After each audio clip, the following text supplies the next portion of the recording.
Bonjour à toutes et à tous. Donc, je vais vous présenter la section sur les camps anti-vibration. Donc, c'est une étude dont le rapport a été publié en 2022. Je vais revenir un peu là-dessus par la suite. Donc, au niveau de la présentation, on va introduire un peu c'est quoi l'exposition aux vibrations main-bras et l'utilisation des gants anti-vibration. La problématique qu'on a rencontrée, en fait, c'est qu'il y a plusieurs limitations de la norme présente pour tester les gants, donc la norme ISO 10819. La méthodologie et les résultats qu'on va utiliser, c'est qu'on va évaluer les gants, bien sûr, à réduire les vibrations, mais aussi à réduire la dextérité manuelle et l'effet aussi qui provoque l'effet du gant, qui provoque une augmentation de la force de préhension. Par la suite, on va avoir une brève discussion des résultats, des principaux résultats, et on va terminer par une conclusion générale. Donc, c'est quoi les vibrations main-bras? Donc, en fait, les vibrations main-bras, c'est l'exposition, comme dit, du bras et de la main, généralement par la paume de la main et par les doigts qui sont en contact avec un outil vibrant, généralement une poignée d'outils. Donc, les outils vibrants, en général, c'est des outils qui sont énergisés, pneumatiques, électriques, ou ça peut être, dans certains cas, à essence. Et ces outils-là, on les classe en différentes catégories selon leur mode de vibration, soit des outils rotatifs, par exemple des meuleuses, ponceuses, qui génèrent plus des vibrations large bande. Des outils percutants qui, eux, vont générer des impacts qui peuvent aussi provoquer des chocs. Et aussi, on a des outils, par exemple, une foreuse à béquille, qui génèrent aussi des impacts tout en ayant un mouvement de rotation. En fait, le risque par rapport aux vibrations main-bras, c'est principalement dû à l'intensité de la vibration. Donc, on a aussi une pondération fréquentielle qui tient compte de la dangerosité du risque sous forme d'accélération qu'on mesure sur la poignée, et aussi de la durée de l'exposition. Donc, que ce soit la durée quotidienne ou encore aussi le cumulatif de l'exposition sur plusieurs années. Donc, les effets des vibrations main-bras sont de plusieurs types.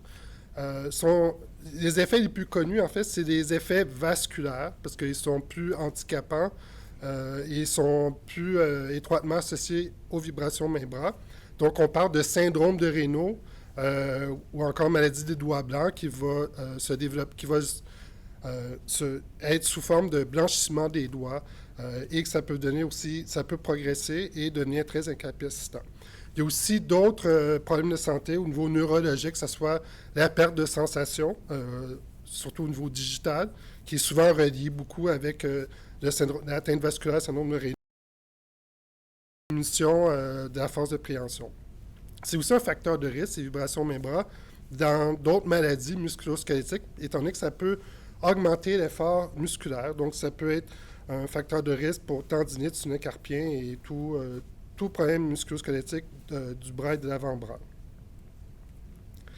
Donc, en fait, c'est quoi un gant anti-vibration? En fait, j'ai apporté ici quelques exemplaires, mais grosso modo, c'est un gant qui est constitué d'un matériau anti-vibration du côté de la main qui tient l'outil, donc du côté de la paume, et qui est recouvert d'un matériau de couverture. En fait, j'ai apporté ici quelques exemples de gants anti-vibration que je peux vous montrer. Par exemple, ici, on a un gant anti-vibration qui est constitué de un matériau visco-élastique qui est en fait une mousse qui est perforée. Donc ça, on va y revenir plus tard, étant donné que la mousse a quand même des bonnes performances. Et aussi, l'autre type de gants qu'on peut avoir, c'est de matériaux anti-vibration, c'est des bulles d'air.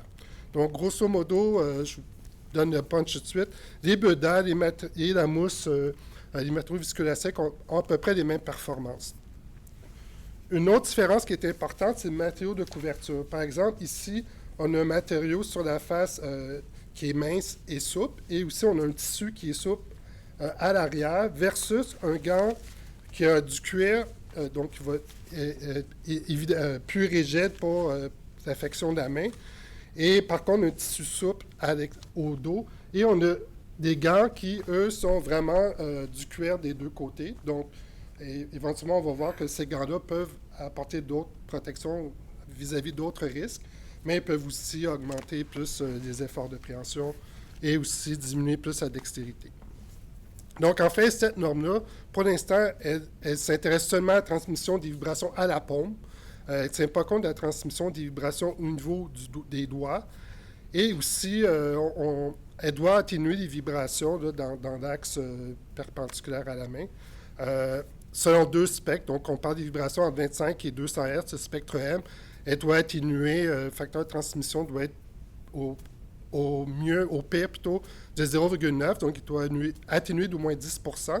Et pour les plus hautes fréquences, le gant doit atténuer aussi au moins de 40%, donc une transmissivité globale entre 200 et 1250 Hz, plus petite ou égale à 0,6.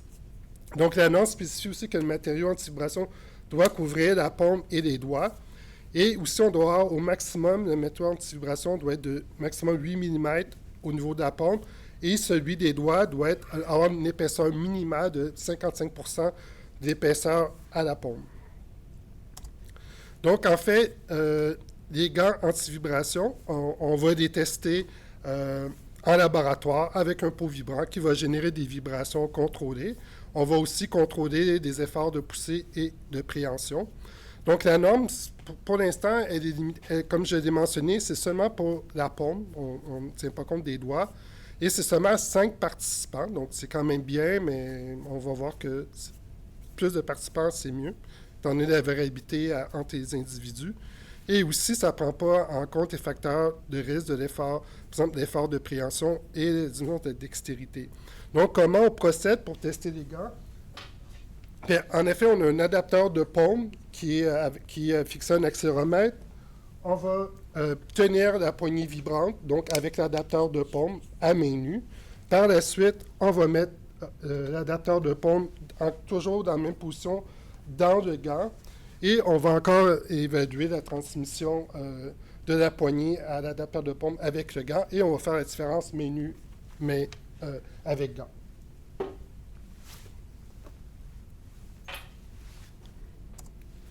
Donc, l'objectif du projet de recherche était aussi d'évaluer la transmissibilité des gants au niveau des doigts et en même temps d'évaluer la dextérité manuelle due aux gants, donc la perte de dextérité et l'augmentation de la force de préhension par le port du gant. Donc, en fait, on a sélectionné 9 gants parmi les plus populaires qui proviennent de 5 manufacturiers différents. Parmi ces gants, il y a 9 gants anti-vibration et aussi un gant qui est en tissu, donc pour fin de comparaison. Donc, dans un premier temps, on a mesuré les propriétés du matériau anti-vibration du gant. Et par la suite, pour 15 participants et aussi les 10 gants sélectionnés avec beaucoup de statistiques, on a évalué l'effet de la transmission, l'effet des gants sur la transmissivité vibratoire des gants à la paume et aux doigts, ainsi que l'effet des gants sur la dextérité manuelle par deux méthodes différentes de dextérité, et finalement l'augmentation de la force de préhension par l'électromyographie de surface. Donc les gants, on en a 10. Donc si on présente les gants que c'est plus un matériau, le matériau anti-vibration, c'est du gel. Donc je vais peut-être pas entrer dans le détail, mais grosso modo, encore une fois, on a des matériaux de couverture plus ou moins rigides et des matériaux anti-vibration qui sont soit des mousses ou des matériaux viscoélastiques ou des matériaux avec des bulles d'air. Même chose, on a aussi des gants à air. Hybride, c'est un gant qui a un matériau viscoélastique au niveau de la paume et un matériau à bulles d'air au niveau des doigts. Un gant caoutchouc qui est vendu comme gant anti-vibration, mais qui n'est pas vraiment un gant anti-vibration. Donc, à ce niveau-ci, c'est plus au niveau peut-être protection contre les abrasions et les chocs là, sur le dessus de la main. Mais on l'a quand même testé. Et finalement, comme je l'ai mentionné, un gant en tissu qui est non anti-vibration pour comparaison. Bien sûr, dans un premier temps, les matériaux viscoélastiques ou à bulles d'air ont été testés en laboratoire, donc avec un excitateur mécanique pour évaluer la rigidité disons, au quasi-statique 0,1 Hz et aussi à deux fréquences 20 et 30 Hz, où ce qu'on fait des vibrations main-bras ou des vibrations où les gants aussi vont avoir plus de dynamique. Et même chose, amortissement visqueux mesuré à 20 et 30 Hz. et aussi l'épaisseur des gants au niveau de la paume, évidemment côté de poignet, au niveau de la paume et des doigts. Donc, pour la transmission des vibrations, donc la méthode vibratoire, je l'ai présentée tout à l'heure quand j'ai présenté la norme ISO. Donc, pour la paume, en fait, on s'en est tenu à la norme ISO. Par contre, on a utilisé 15 participants.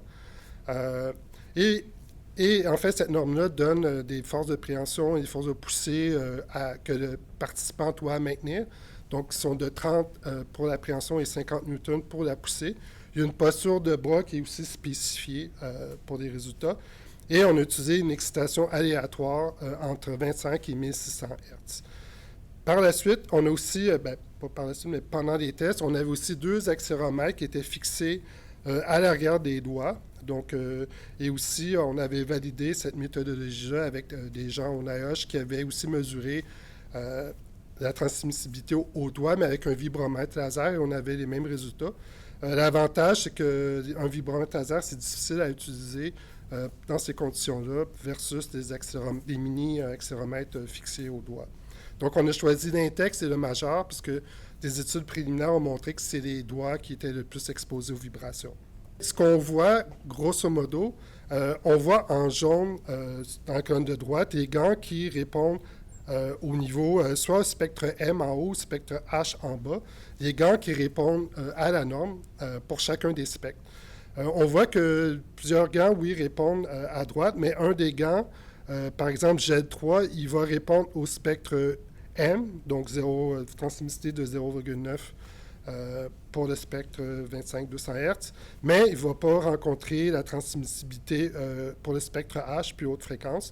Donc, à ce moment-là, il n'est pas dans la colonne surlignée en vert, qui est seulement les gants qui rencontrent les 2 critères.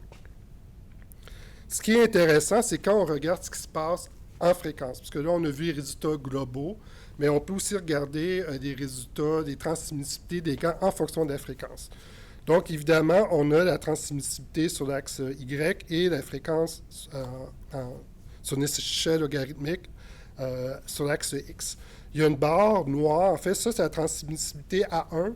Donc, un gant qui a une transmissibilité en dessous de 1 va atténuer les vibrations. Et un gant, évidemment, qui a une transmissibilité en haut de 1 va aussi amplifier les vibrations. Donc, ce qu'on note, c'est que on a à gauche tous les gants qui rencontrent tous les critères, les 2 critères d'atténuation, spectre H, spectre M, et à droite, les 5 gants qui ne rencontrent pas ces critères-là. Donc, on remarque évidemment que tissu et caoutchouc ne rencontrent pas les critères. Donc, ce qu'on remarque pour les gants qui rencontrent les critères, en fait, c'est qu'ils vont atténuer la vibration à la paume en moyenne à partir de 30 Hz.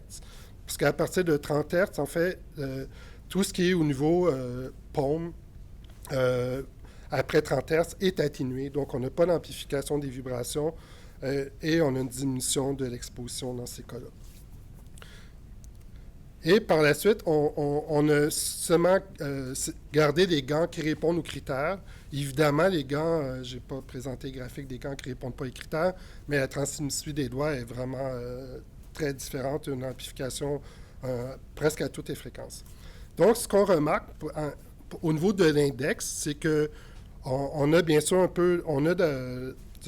d'amplification aux basses fréquences. Donc, en bas de 200 Hz, les gants amplifient les vibrations au niveau d'index, mais à partir de 200 Hz, tous les gants vont atténuer les vibrations. On remarque aussi que le gant G2, là, la courbe jaune tout en bas, a une meilleure performance au niveau des hautes fréquences. On a un peu le même phénomène au niveau du majeur. Par contre, la zone d'atténuation elle est plus basse, donc c'est plus en haut de 140 Hz, où ce que l'ensemble des gants vont atténuer les vibrations au niveau du majeur. Et on note encore qu'aux basses fréquences, l'amplification des vibrations. Donc, on va en discuter tout à l'heure quand on va parler des corrélations entre les différentes mesures, mais pour l'instant, on va passer à la prochaine étape, qui en fait était d'évaluer une méthodologie pour évaluer la dextérité, donc, ou plutôt la perte de dextérité due au port de gants anti-vibration. En fait, on avait au départ, on a testé en pré-test 3 tests, donc des tests qui permettent d'évaluer la dextérité moyenne et grossière. Et parmi les 3 tests, on a vu qu'il y en avait 2 qui étaient meilleurs que les autres. Donc, c'est des tests qui ont été utilisés. Donc, un test, c'est le test ASTM F2010 qui consiste à placer avec les doigts des tiges d'acier dans un morceau de bois avec des trous pour insérer les tiges. Et aussi le test qu'on va surnommer Minnesota, qui est en fait de two-end turning and placing, qui consiste à prendre 2 pastilles à la fois, les retourner et les placer à l'opposé sur un autre support à pastilles. Donc, on a compté aussi, on a aussi pris en compte un nombre de pièces échappées, mais ce résultat-là ne va pas être présenté. On a toujours 11 conditions, 15 participants, donc 10 conditions de gants et une condition de main nue. Donc, en fait, ce qu'on voit ici, c'est les résultats. Donc, c'est le score de dextérité moyen. En fait, le score de dextérité, c'est le temps pour exécuter la tâche avec le gant divisé par le temps à main nue. Donc, on a fait des analyses statistiques avec ANOVA à 2 facteurs. Donc, un facteur, c'était le test, soit ASTM ou Minnesota. Et l'autre facteur, c'était en fait le gant, donc le gant de 1 à 10 sur la dextérité. En fait, on s'est rendu compte que les tests n'avaient pas d'effet statistiquement significatif, que ce soit ASTM ou Minnesota, il n'y avait pas de différence, globalement. Par contre, le gant, oui, avait une influence importante, et de même que l'interaction entre le gant et le test. Donc, on voit aussi, par exemple, si on regarde le gant gel 5, ou encore le gant caoutchouc, qui n'est pas nécessairement anti-vibration, mais le gant gel 5, on voit qu'il y a une différence quand même assez importante entre les 2 tests. Ici, je n'ai pas mis les barres d'erreur, mais on va voir ces résultats un petit peu plus tard. Donc, globalement, les gants qui sont anti-vibration augmentaient le temps d'exécution plutôt de 26 à 73 %. Donc, si par la suite, on regarde un peu la sensibilité des tests, donc on a fait une analyse post-hoc de type les différences comparées de Tokay. Donc, en fait, les niveaux en gras, c'est des niveaux où la différence de dextérité entre 2 gants était significative. Donc, on voit bien sûr que le gant tissu a quand même des différences avec plusieurs gants parce que c'est un des gants qui augmentait le moins la perte de dextérité. Et grosso modo, sur les 45 combinaisons possibles de comparaison d'un gant avec un autre gant, on a 23 cas qui étaient significatifs. Donc, on a grosso modo une sensibilité de test de 51 %. Si on regarde les mêmes résultats pour le test de Minnesota, donc avec la même méthode, on avait une sensibilité qui était moins importante pour distinguer entre les gants. On avait une sensibilité de 42 % versus 55 avec le test ASTM. Et finalement, au niveau de l'étude, on a aussi évalué l'effet sur la force de préhension. Donc, la personne devait exercer une force, deux niveaux de force, donc 25 et 50 newtons. L'activité EMG, l'activité mesurée par EMG de surface, a été évaluée pour 4 muscles qui peuvent contribuer à l'effort de préhension. Donc, le grand palmaire, le fléchisseur commun des doigts, le premier radial et aussi l'extenseur commun des doigts. Encore une fois, 15 participants et 11 conditions de gants, 10 gants et une condition main nue. Maintenant, si on regarde les résultats pour des différents muscles, en fait, il y a seulement 2 muscles pris de façon individuelle qui avaient vraiment un effet significatif sur dont le gant avait un effet, le différent gants avaient un effet sur l'activation du muscle. Donc, c'est seulement pour les muscles PR, premier radial et grand palmaire. Pour les autres muscles, il n'y avait pas d'interaction. Donc, il y a aussi la condition de combiner les activités musculaires du premier radial et du grand palmaire qui a été testé. Donc, il y avait aussi le test de tous les muscles, mais ça ne donnait pas vraiment des bons résultats. Donc, dans un premier temps, ce qui a été noté, c'est qu'il n'y avait aucune interaction entre les 2 tests, dans ce cas-ci, contrairement aux tests sur la dextérité. Donc, il était possible, entre les 2 tests, plutôt entre les 2 niveaux de force, entre 25 et 50 newtons, la force, la variable force, en fait, n'avait pas vraiment d'influence. Donc, globalement aussi, avec PR et GP et les deux niveaux de force, on avait 16 différences sur 45, une sensibilité de test de 36 %. Donc, ce qui a été fait, c'est qu'étant donné qu'il n'y avait pas d'interaction entre la condition 25 newtons et 50 newtons, en fait, les deux conditions ont été séparées. Donc, à gauche, on a pour le 50 newtons, à gauche, on a pour le 25 newtons de force de préhension et à droite pour le 50 newtons. Et ce qu'on note, en fait, c'est que la condition de 50 newtons a beaucoup plus de sensibilité. On voit 15 par rapport à 10 en bas à droite. Et en fait, c'est presque autant que la sensibilité quand on utilise les deux conditions de force qui étaient de 36 %.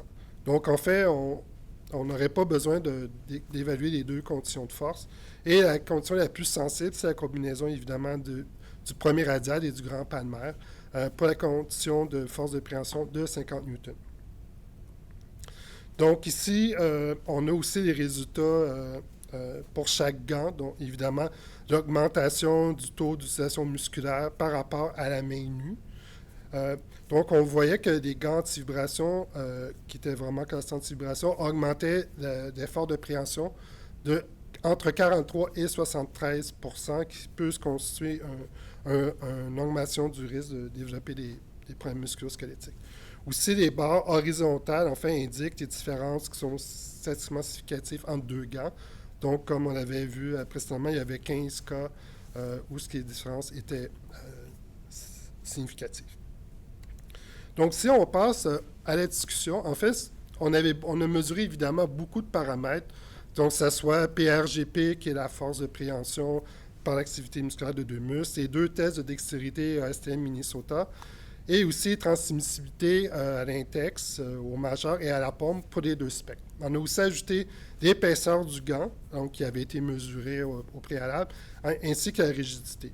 Il y a certains paramètres qui ne sont pas représentés. Pourquoi? Parce qu'ils avaient une corrélation plus grande que 0,95 avec d'autres paramètres étudiés. Donc, enfin, on les a enlevés pour avoir quand même un tableau qui est présentable. Et aussi, en fait, étant donné qu'il était très corrélé avec un autre paramètre, il y avait les mêmes interactions avec le reste des paramètres. Donc, on note dans un premier temps qu'il y a une bonne corrélation quand même entre les différents tests de dextérité, que ce soit ASTM Minnesota, et la force de préhension, donc mesurée par l'activation musculaire. Donc, en fait, c'est quelque chose qui peut être intéressant, on va le voir plus tard, parce que ça pourrait éventuellement réduire le nombre de tests pour réduire la préhension et la perte de dextérité.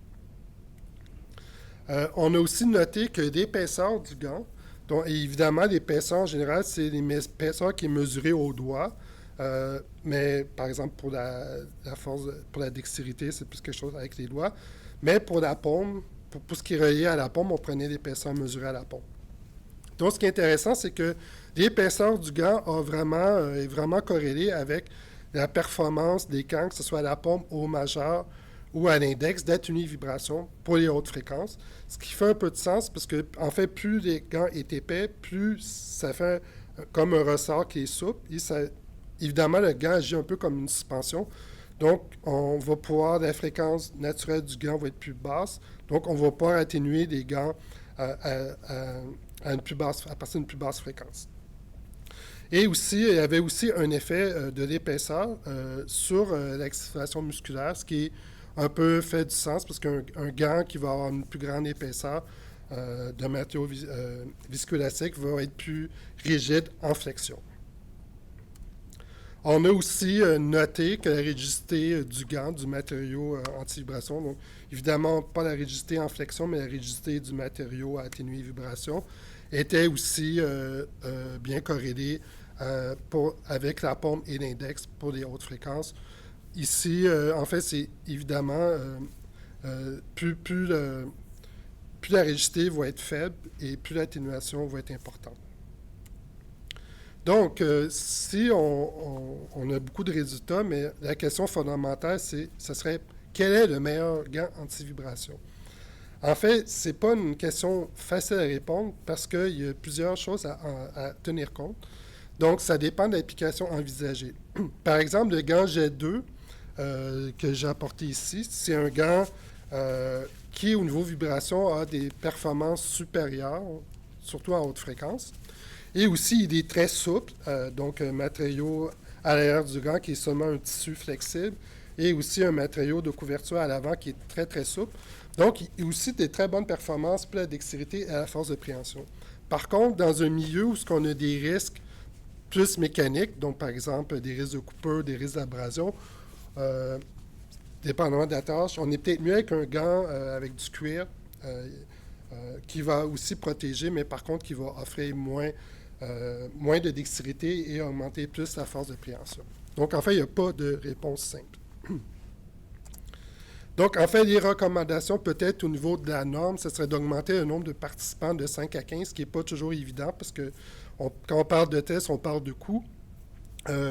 Donc, 15 personnes, c'est beaucoup de travail. En fait, on s'est rendu compte, de résultats que je ne vous ai pas présentés, que parmi les 15 sujets, si on choisissait 5 personnes au hasard, pour certains gants, selon qui on sélectionnait parmi les 15, le gant pouvait passer ou non la norme pour la transmissibilité des vibrations. Aussi, ça serait important d'inclure la transmissibilité vibratoire au doigt, soit index et majeur ou seulement l'index, parce que l'index, c'est lui qui est à plus haute fréquence. Donc, si on satisfait les conditions à l'index, donc en haut de 200 Hz, on va aussi satisfaire le majeur qui, lui, était plus au niveau de 140 Hz. La force de préhension, oui, ça serait aussi intéressant de mesurer. On recommanderait, par exemple, seulement un test de dextérité, donc le STM F210, puisqu'il est plus sensible et aussi plus simple d'utilisation. Et aussi, on se pose la question, une très bonne corrélation entre l'activation musculaire et les tests de dextérité. Est-ce qu'on pourrait ne pas faire de test de force de préhension, étant donné qu'il est beaucoup plus demandant à mettre en œuvre? Et aussi, ça serait éventuellement important, je pense que le comité ISO, pour réviser la norme, se penche là-dessus, d'inclure aussi les risques à d'autres, la mesure du risque pour d'autres agresseurs mécaniques, que ce soit par exemple la coupure, l'abrasion ou d'autres agresseurs. Donc, en conclusion, les gants anti-vibration atténuent les vibrations à la pompe à partir de 30 Hz, mais seulement à partir de 140 à 200 Hz pour des doigts. Donc, sinon, en bas de ces fréquences-là, ils vont amplifier les vibrations. Donc, bien sûr, on ne recommande pas d'utiliser pour des outils qui ont des fréquences importantes ou des vibrations dominantes en bas de 200 Hz, mais le problème, c'est que la majorité des outils pour les vibrations membras ont des fréquences dominantes en bas de 200 Hz. Donc, il pourrait être efficace, par exemple, pour des outils rotatifs qui ont une rotation en haut de 12 000 RPM. Donc, 12 000 RPM, ça correspond à 200 Hz. Il pourrait y avoir une efficacité pour ces outils-là, mais il y a peu d'outils. On peut penser, par exemple, à la mêleuse d'outillage, qui a une fréquence de rotation élevée, mais il y a peu d'outils qui rencontrent ces critères-là. Et aussi, les gants anti-vibration augmentent l'effort de préhension de 43 à 73 % et aussi l'effort de dextérité de 26 % à 73 %. Donc, pour conclure, avec l'état des connaissances actuelles, c'est difficile de recommander l'usage général des gants anti-vibration. Donc, merci pour votre attention. À mon tour, je vais vous parler, comme Noémie a parlé un petit peu plus tôt, de la fiche de vibration membra dans le secteur minier. Donc, d'abord, je voulais vous mentionner où elle se trouve, donc sur le site Internet de l'IRSST, dans la section Publications. Voilà.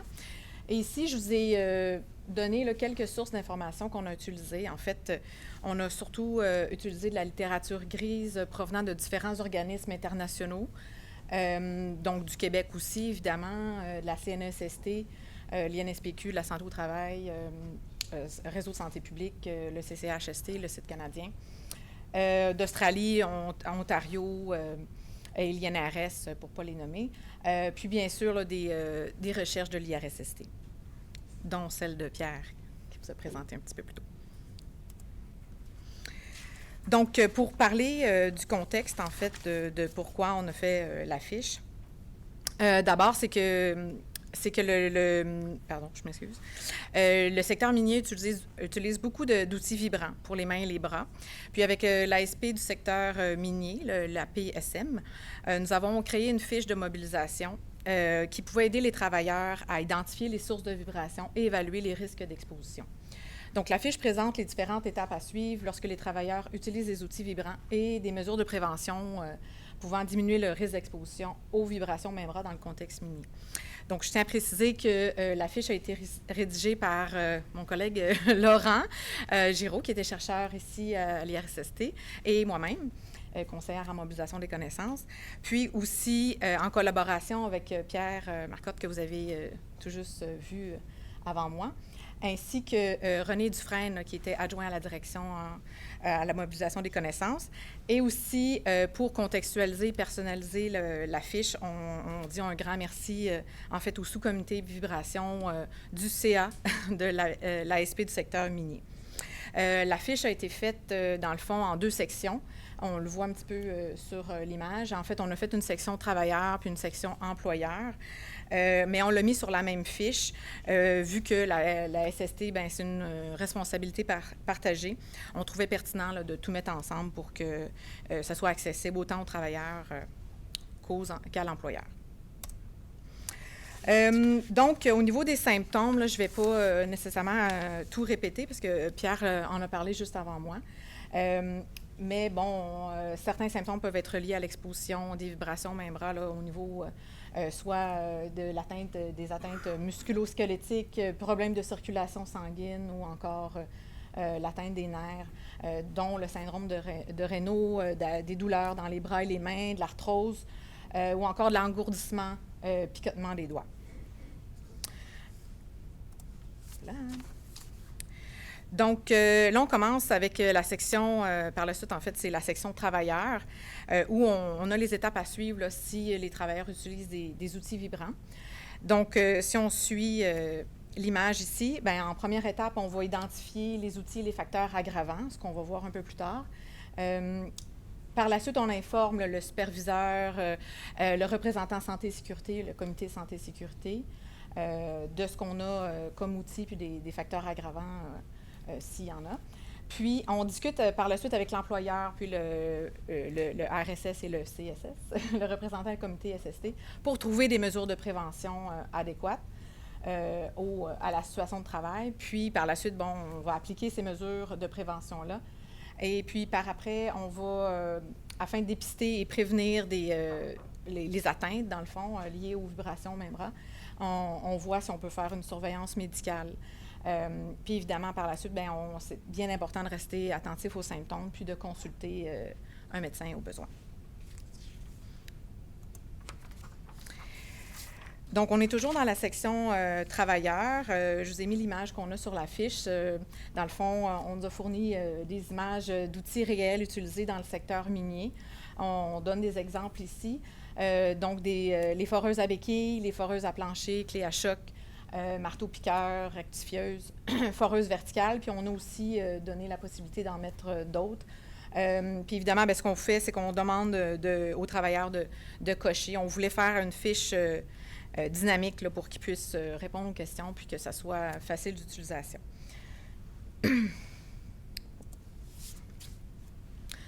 Donc, par la suite, on passe aux facteurs aggravants. Là, je n'ai pas mis l'image, mais ça aussi, c'est utilisé dans le fond, dans la fiche là, pour répondre à des questions, puis on coche ce qui est dans le fond la situation de travail. Donc, on regarde si on a, par exemple, des outils. Là, on le sait déjà, mais on va voir si on a une durée d'exposition, c'est-à-dire la fréquence et le nombre d'outils utilisés. On va regarder si on travaille avec des températures froides, une humidité relative importante. On regarde aussi la force utilisée avec l'outil, c'est-à-dire la force sur l'outil, mais aussi le poids de l'outil. La position de travail, est-ce qu'on travaille à bout de bras, en hauteur, au niveau des poignets, est-ce qu'il est adapté à nos mains? Donc, aussi l'outil, est-ce qu'il est adapté au travail ou c'est un outil qui serait supposé d'être utilisé dans une autre fonction puis on l'utilise dans une autre? Aussi l'entretien régulier des outils. Donc, est-ce que l'outil est en bon état? Pardon. Puis, par la suite, bien, est-ce qu'on a été formé? Donc, est-ce qu'on a été formé pour l'outil à utiliser et aussi pour la tâche? Et au niveau un peu plus personnel, est-ce que la personne, le travailleur, est fumeur, juste parce que la cigarette a un effet sur la circulation sanguine, tout comme les vibrations membres. Pardon. Donc, on tombe par la suite dans la section de l'employeur. Il ne faut pas oublier que, dans le fond, la prévention des risques passe par l'implication de tous les départements d'un établissement. Donc, on peut penser au département des achats, la maintenance, la santé et sécurité au travail, évidemment, puis le département des opérations. Donc, on voit ici l'image des moyens de prévention par ordre d'efficacité. Puis, on fait une analyse de risque avec l'employeur, finalement, et les travailleurs, avec les membres du comité santé et sécurité, qui est des travailleurs et des représentants de l'employeur, en plus du représentant santé et sécurité, qui est un travailleur, puis évidemment, là, les travailleurs concernés là, du département dans lequel on fait l'analyse de risque. Pardon. Puis, il faut s'assurer aussi là, que les moyens d'utiliser afin d'éliminer ou réduire les risques de vibration main-bras n'induisent pas de nouveaux risques, car ces risques devront également être pris en charge par d'autres moyens de prévention. Donc, c'est quelque chose à regarder. Donc, si on regarde un petit peu plus en détail, voilà. On regarde au niveau de l'élimination à la source. Donc là, c'est sûr qu'on est vraiment avant la création de la mine, donc afin d'éviter l'utilisation d'outils vibrants. Donc, on parle de configuration de la mine afin d'utiliser le moins d'outils vibrants possible ou encore de l'automatisation. Par la suite, on passe à la substitution qu'on a plutôt remplacée par remplacement, c'est-à-dire on va essayer de remplacer l'outil par un outil moins vibrant. Donc, on va vérifier les informations du fabricant, s'assurer d'acheter un outil avec une puissance adaptée aussi. Donc, c'est-à-dire si c'est trop bas, la puissance est trop basse, on va augmenter le temps d'exposition. Et trop haut pourrait aussi augmenter là, les vibrations engendrées par l'outil. Donc, on descend dans le fond dans la pyramide inversée. Donc, on passe aux moyens techniques. Donc, on pense à ce moment-là, c'est seulement des exemples aussi, là, je ne les ai pas tous mis, il faut voir l'affiche pour tous les voir. Donc, des exemples de moyens techniques qu'on pourrait utiliser, c'est des supports mécanisés, par exemple, qui va neutraliser la poussée et le poids de l'outil. Puis la machine, bien, ça permet de réduire l'exposition de l'opérateur. Mais par contre, il faut avoir de la place là, pour utiliser la machine, évidemment. Aussi, c'est de voir si on a un dispositif anti-vibration sur l'outil. Donc, on parle d'absorbeurs vibratoires, une meuleuse auto-équilibrante, par exemple, des poignées anti-vibration ou avec suspension. Évidemment, il faut que ça soit conçu par une personne compétente et adaptée à la fréquence de l'outil. Aussi, si on pense à changer une poignée, bien, c'est important de penser qu'il faut que ça soit en accord avec le fabricant. Par la suite, on passe aux moyens administratifs, donc on descend encore d'un niveau. On pense alors à parler des critères d'achat. Dans la politique d'achat, c'est d'inclure des critères d'achat au niveau des outils, c'est-à-dire on regarde les vibrations produites, la présence d'absorbeurs vibratoires, la puissance de l'outil, le poids, la dimension, la poignée. Est-ce que c'est possible d'utiliser un support mécanisé avec l'outil? Par la suite, on passe à la vérification avant usage. C'est recommandé, en fait, de voir, là, avant d'utiliser l'outil, de vérifier s'il est en bon état. Aussi, bien évidemment, une chose super importante, c'est la sensibilisation et l'information sur les risques dans le milieu de travail, dont les vibrations. Ensuite, on parle d'EPI. Bon, là, on va parler des gants anti-vibration. Bien évidemment, c'est de vérifier si c'est adéquat, comme Pierre le mentionnait juste un petit peu plus tôt. Les gants ne sont pas vraiment adéquats là, pour des vibrations de basse fréquence, c'est-à-dire inférieures à 200 Hz ou 12 000 tours minute. Ou encore, on peut penser à des gants thermiques là, pour protéger les mains contre le froid et l'humidité. Aussi, ce qu'on mentionne dans la fiche, des petites notes d'information importantes, bien, en règle générale, il ne faut pas oublier que les outils qui produisent des vibrations génèrent aussi du bruit. Donc, c'est de voir à ce risque-là également. Puis, il faut penser, là, un peu comme ce que Pierre le mentionnait juste un petit peu plus tôt, bien, un gant trop épais peut entraîner une perte de dextérité et augmenter la force utilisée pour tenir l'outil. Donc, pour en savoir plus, c'est l'ensemble des sources qui ont été utilisées là, pour pour la fiche de mobilisation de connaissances.